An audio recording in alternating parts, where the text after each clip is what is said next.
হেই জেনপাস Yuji 2025 aspirant, তোমাদের জেনপাসের round 1 complete.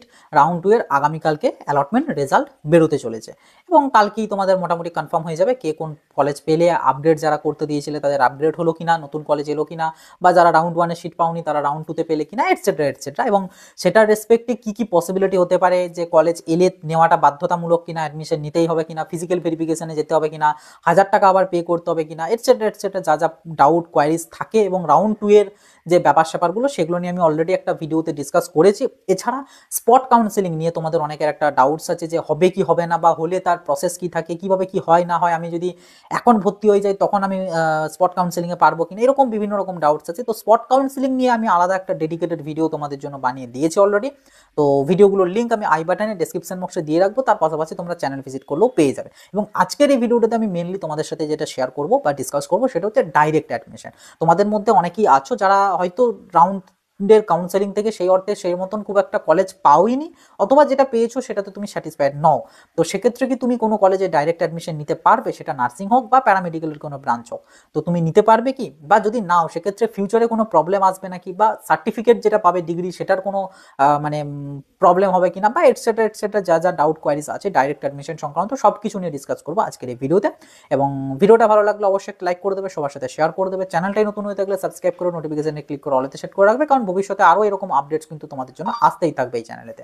তো দেখো, ফার্স্ট যে জিনিস সেটা হচ্ছে ডাইরেক্ট অ্যাডমিশনটা মানে কি, মানে তুমি কোনো কলেজে গিয়ে সরাসরি ভর্তি হচ্ছ, ঠিক আছে? এটা সবাই জানো ডাইরেক্ট অ্যাডমিশনের কনসেপ্ট। এবার ডাইরেক্ট অ্যাডমিশনের ক্ষেত্রে কিন্তু তোমাদের দুরকম ব্যাপার চলে। একটা হচ্ছে কোনো কোনো কলেজ ডাইরেক্ট অ্যাডমিশন নেয় উইথ ডোনেশনে, কিছু অ্যামাউন্ট ডোনেশন নেয়। আবার কোনো কোনো কলেজ আছে যারা উইথাউট ডোনেশন নেয়। দুটোর যে কোনো একটা হতে পারে, সেটা ডিপেন্ড করছে প্রপারলি, মানে পুরোপুরি কলেজের উপর। আবার এমনও হতে পারে কোনো একটা সেম কলেজ, সেখানে হয়তো একজন ক্যান্ডিডেট গেছে, তাকে বলা হয়েছে 50,000 টাকা ডোনেশন লাগবে, সাথে যা কোর্স ফি সেটা তো লাগছেই ধরো, তো 50,000 টাকা ডোনেশন লাগবে। আবার ওই কলেজে আরেকজন ক্যান্ডিডেট গেছে, তাকে বলা হয়েছে 1,00,000 টাকা ডোনেশন লাগবে, বা হয়তো বলা হয়েছে 10,000 টাকা ডোনেশন লাগবে। মানে কত ডোনেশন লাগবে, মানে আদৌ লাগবে কিনা বা লাগলে কত লাগবে, সেটা টোটালটাই ডিপেন্ড করছে সেই কলেজ কর্তৃপক্ষের উপর, যে তারা কাকে কত বলছে সেটার অ্যাকর্ডিং, ঠিক আছে? তো প্রথমত গেল ওইটা, যে দু রকম ভাবে হয়। এবার তোমার যেটাতে পোষাবে, তুমি যদি উইথ ডোনেশনও ভর্তি হতে চাও হতে পারো, যদি না হতে চাও মানে উইথাউটে চাও উইথাউট। কিন্তু বিষয় হচ্ছে তুমি কি ভর্তি হতে পারবে, বা হলে কোনো প্রবলেম আসবে কি? দেখো, উত্তর হচ্ছে সেই অর্থে কোনো প্রবলেম তোমাদের আসবে না। মানে ডাইরেক্ট অ্যাডমিশনটাও আমাদের এক প্রকার অ্যাডমিশনেরই মোড। যদি ডাইরেক্ট অ্যাডমিশন না হয় বা না চলে, তাহলে কলেজগুলো চলবে কি করে? শুধু কাউন্সেলিং থেকে কজনই বা ভর্তি হবে? এত এত যে কলেজ, কজন ভর্তি হবে কলেজে? তো ডাইরেক্ট অ্যাডমিশনটাও একটা আমাদের কলেজে ভর্তির মোড। প্রত্যেকটা কলেজে কিছু সংখ্যক সিট ডাইরেক্ট অ্যাডমিশনদের জন্যই রাখা থাকে, প্রাইভেটে আর কি, গভর্নমেন্টে তো আর ডাইরেক্ট হয় না, প্রাইভেটের কথা বলছি, যে সিট থাকে। বাকি কিছু সংখ্যক সিট সেটা কাউন্সেলিং এর জন্য দেওয়া থাকে। তো কাউন্সেলিং থেকে এবার যতটা ভর্তি হয় হয়, বাকি যে সিটগুলো সেগুলো এই ডাইরেক্ট অ্যাডমিশনের মধ্যেই চলে আসে। তো যে কারণে ডাইরেক্ট অ্যাডমিশন নিলে কোনো প্রবলেম তোমাদের আসবে না। কিন্তু এখানে একটা বিষয় আছে, নার্সিংদের জন্য বিশেষ করে। প্যারামেডিক্যালদের জন্য কোনো রকম কোনো প্রবলেম নেই। তুমি জেনপাস যদি দিয়ে থাকো, তাহলে আমি বলবো নির্দ্বিধায় তুমি যে কোনো কলেজে, যেটাতে তুমি স্যাটিসফাইড, যেটাতে তুমি চাইছো নিতে বা হতে মানে ইচ্ছা আছে, তো সেখানে তুমি নির্দ্বিধায় তুমি ভর্তি হতে পারো, ডাইরেক্ট অ্যাডমিশন নিতে পারো, কোনো প্রবলেম নেই। তুমি প্যারামেডিক্যালে যে কোনো কলেজে যেতে পারো। কিন্তু নার্সিংয়ের ক্ষেত্রে একটু বিষয় আছে। বিষয়টা কি? সেটা হচ্ছে ফার্স্ট তো তোমাকে জেনপাস দিতেই হবে, সাথে জেনপাসের যে এলিজিবিলিটি যে মার্কসটা আছে, যেটা বোধহয় এবছর 28 মার্কস বোধহয় জেনারেলদের ক্ষেত্রে। তো জেনারেলরা 28, বা পিডাব্লিউডি হলে 27, আর এসসি এসটি বা ওবিসি হলে বোধহয় 25 বা 26 এরকম সামথিং, দেখে নেবে, ওটা তোমাদের র্যাঙ্ক কার্ডেই তো বলে দেওয়া আছে। তো ওই মার্কসটা পেরিয়েছো, বা বলা বাহুল্য একবারে ভালো জিনিস, তোমাদের র্যাঙ্ক কার্ডেরই দেখবে নিচের দিকে, মানে ইনস্ট্রাকশনের ঠিক উপরটাতে একটা টেবিল করা আছে, 3টে তোমাদের রো আছে। ওইখানেতে একদম ফার্স্ট রোতে লেখা আছে যে eligible for E counselling BSc nursing বলে।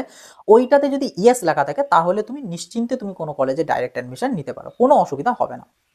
কিন্তু যাদের ওইটাতে নো লেখা থাকবে, তারা ডাইরেক্ট অ্যাডমিশন নিতে পারবে না। মানে পারবে না, মানে কলেজ হয়তো বলবে যে হ্যাঁ নিয়ে নাও, কোনো অসুবিধা নেই, আমরা নিয়ে নেবো, কিন্তু ওটা তোমার রিস্কে নিতে হবে। কারণ তোমাকে যখন তখন, তুমি হয়তো 2 বছর পরেও তোমাকে কলেজ থেকে বের করে দিতে পারে, কিন্তু ওই 2 বছর যে যা যা টাকা দিলে, সব টাকা কিন্তু তোমার জলে গেল, টাকা কিন্তু একটাও ফেরত পাবে না।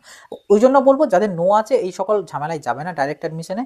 এবং তোমাদের সার্টিফিকেট ভ্যালু বা হ্যান ত্যান নিয়ে প্রবলেম আসতে পারে, যদি দেখা গেলো তোমাকে বের করলো না কলেজ থেকে, খবরাখবর গেল না, বের করলো না, তার মানে যে বেঁচে গেলে এমনটা নয়, ঠিক আছে, পরেও হয়তো প্রবলেম আসতে পারে, কিন্তু যাদের ইএস আছে তারা ডাইরেক্ট অ্যাডমিশন নিতে পারো, কোনো অসুবিধা নেই। নার্সিংয়ের ক্ষেত্রেও সেই অর্থে খুব একটা প্রবলেম হয় না, কারণ এটাও আমাদের ডাইরেক্ট অ্যাডমিশনের চলে, কোনো প্রবলেম থাকে না। মেনলি ওই তোমাদের জেন পাসের অ্যাপিয়ার হতে হবে এবং এলিজিবিলিটি মার্কসটা পার করতে হবে, তাহলেই চলবে। হলো? তো ডাইরেক্ট অ্যাডমিশনের তাহলে ব্যাপারটা গেল। এবার ডাইরেক্ট অ্যাডমিশন কোন পজিশনে তোমরা নিতে পারো? ধরো রাউন্ড 2 তে কেউ কলেজ পাওনি, কোনো কলেজই পেলে না, যারা রাউন্ড 1এও পাওনি, রাউন্ড 2তেও পাওনি, এবার চাইছো ভর্তি হতে কোনো কলেজে, 8 বছর নষ্ট করতে চাইছো না, তারা ডাইরেক্ট অ্যাডমিশন নিতে পারো। যারা হয়তো রাউন্ড 2 তে পেলে কিন্তু সেটা তো তুমি স্যাটিসফাইড নও, যে যেটা পেয়েছি এটা বেশ একটা আমার ভালো লাগলো না, তো তুমি তখন চাইলে ডাইরেক্ট অ্যাডমিশন নিতে পারো। মানে নিতে পারো, কোনো অসুবিধার কিছু হবে না, না তোমার ডিগ্রি ভ্যালুর কোনো প্রবলেম হবে না, তোমার পরবর্তীতে চাকরি বাকরি বা এই সমস্ত কিছু সময়তে প্রবলেম হবে, কোনো প্রবলেম হবে না, তুমি নির্দ্বিধায় তুমি ডাইরেক্ট অ্যাডমিশন নিতে পারবে।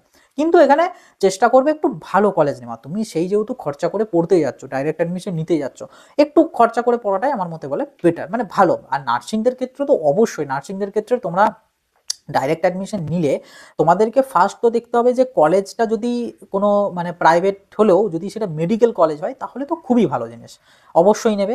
কারণ মেডিকেল কলেজ হওয়া মানে তোমাদের ইনফ্রাস্ট্রাকচার ভালো, সমস্ত কিছু ওভারঅল তুমি একটা গুড অ্যাটমসফিয়ার কিন্তু পাবে। তো যদি মেডিকেল কলেজ হয় সেটা তাহলে তো খুবই ভালো।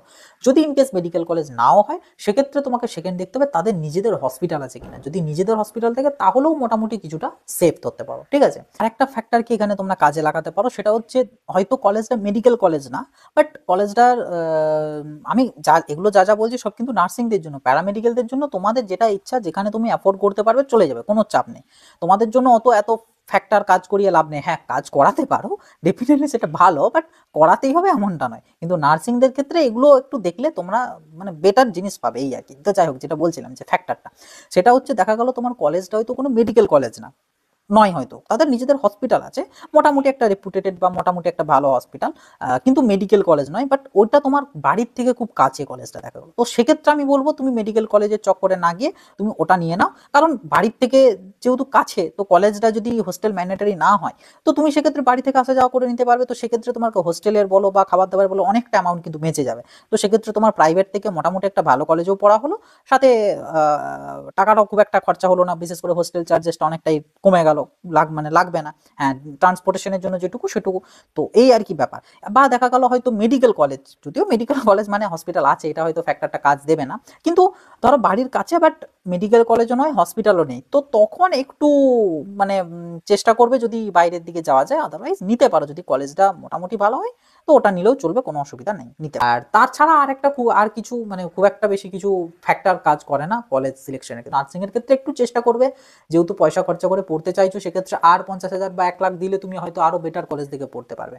তো সেক্ষেত্রে চেষ্টা করবে সেই বেটারটাতেই যাওয়া, এবং ফার্স্ট দেখবে মেডিকেল কলেজ কিনা, যদি হয় খুবই ভালো, যদি না হয় সেক্ষেত্রে অ্যাটলিস্ট হসপিটাল আছে কিনা নিজেদের সেটা অন্তত দেখে নেবে, যদি থাকে তাহলেও ভালো জিনিস। এবার দেখো যে তোমার বাজেটের মধ্যে ওগুলোর মধ্যে কোনোটাই আসছে না, তো তখন এবার বাধ্য হয়ে যেগুলোতে মেডিকেল কলেজও নয় এবং যাদের নিজেদের হসপিটালও নেই, কিন্তু মোটামুটি যেমন হোক একটা ওয়েল এস্টাবলিশড একটা রেপুটেটেড মোটামুটি ভাবে, তো সেগুলোর দিকে যেতে পারো, ঠিক আছে। মানে একদম লোয়ার গ্রেডেড কলেজগুলো নার্সিংগুলোর আমি রেকমেন্ড করবো না। প্যারামেডিক্যালের ক্ষেত্রে ঠিক আছে, বাট নার্সিংয়ের ক্ষেত্রে খুব একটা আমি রেকমেন্ড করবো না। তার থেকে বরং নেক্সট ইয়ার আরও একটু বেটার র্যাঙ্ক করার চেষ্টা করো, পারলে নেক্সট ইয়ার আবার গভর্নমেন্টে ট্রাই করবে, তা নাহলে নেক্সট ইয়ার কোনো বেটার কলেজে জন্য দেখবে। এবার অবভিয়াসলি ড্রপ না দিতে চাইলে এবং টাকা অতটা অ্যাফোর্ড না করতে পারলে সেক্ষেত্রে নিতে পারো। তো সেগুলো টোটালটাই নিজেদের উপর ডিপেন্ড করছে। বাট যেটা মোদ্দা কথা, ডাইরেক্ট অ্যাডমিশনের কোনো প্রবলেম হয় না, ন্যাচারালি প্রবলেম আসবে না, কোনো প্রবলেম। তুমি চাইলে নির্দ্বিধায় ডাইরেক্ট অ্যাডমিশন নিতে পারো, কিন্তু যে কথাগুলো বললাম মাথায় রাখবে। নার্সিংয়ের ক্ষেত্রে এলিজিবিলিটি মার্কসটা মাথায় রাখবে, প্যারামেডিক্যালের ক্ষেত্রে কোনো কিছু দেখার দরকার নেই, নির্দ্বিধায় তোমরা অ্যাডমিশন নিতে পারো। তো এই আর কি ডিরেক্ট অ্যাডমিশনের সংক্রান্ত কয়েকটা যা ডাউটস তোমাদের ছিল সেগুলো।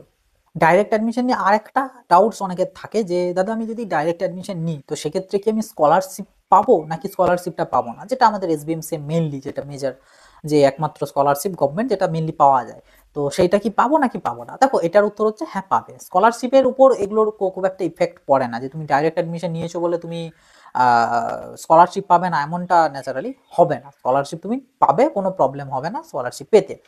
তবে একটা জিনিস, স্কলারশিপ রিগার্ডিং না, মানে এমনি তুমি যখন ডাইরেক্ট অ্যাডমিশনের জন্য যাবে একটু কলেজকে জানিয়ে দেবে যে আমার রেজিস্ট্রেশন সংক্রান্ত কোনো প্রবলেম হবে না, তো কলেজকে একটু জানিয়ে দেবে। কলেজ যদি বলে যে না কোনো প্রবলেম নেই দেন ইটস ফাইন, যদি বলে প্রবলেম আছে তখন অন্য কলেজের দিকে যাবে, ঠিক আছে। কারণ এগুলো আবার এখানে অনেক ব্যাপার আছে, অনেক কলেজ ধরো উইথাউট ডোনেশন নিচ্ছে, সে আবার তোমাকে ইচ্ছা করে বলতে পারে যে না তোমার রেজিস্ট্রেশনে হয়তো প্রবলেম এলেও আসতে পারে, তো সেক্ষেত্রে আমাদের এন্ড থেকে কিন্তু কোনো ইয়ে করা হবে না, যদি হয়ে যায় ভালো জিনিস, তা নাহলে কিছু করার নেই।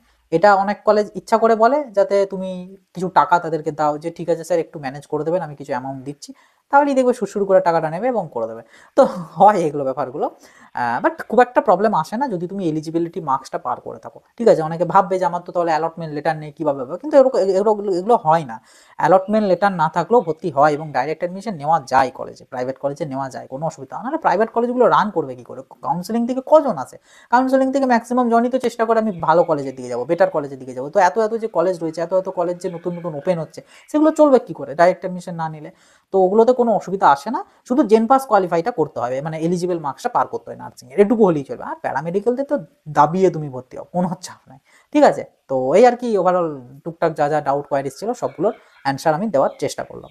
ওয়ান মোর থিং, সেটা হচ্ছে যারা ডাইরেক্ট অ্যাডমিশন নেবে বা নেওয়ার জন্য ইচ্ছুক রয়েছো, তোমরা যখনই কোনো পে করবে, সেটা কলেজের ফিজ হোক বা কোনো অ্যামাউন্ট, যে কোনো অ্যামাউন্ট, ডোনেশন অ্যামাউন্ট হোক না, মানে এনিথিং, যা কিছু পেমেন্টের দরকার হবে, সর্বদা সেটা যেন কলেজের অ্যাকাউন্ট হয়। ঠিক আছে, কোনো এজেন্ট, অনেকেই আছে যারা হয়তো কোনো এজেন্টের থ্রু কোথাও একটা ভর্তি হবে, তো ঠিক আছে এজেন্টের থ্রু যাও, কোনো অসুবিধা নেই, কিন্তু পেমেন্ট যেগুলো, সেগুলো কিন্তু কোনো এজেন্টের নামের কোনো অ্যাকাউন্টে হবে না, বা কোনো কিউআর কোড বা এটসেট্রা এই সমস্ত কিছুতে হবে না।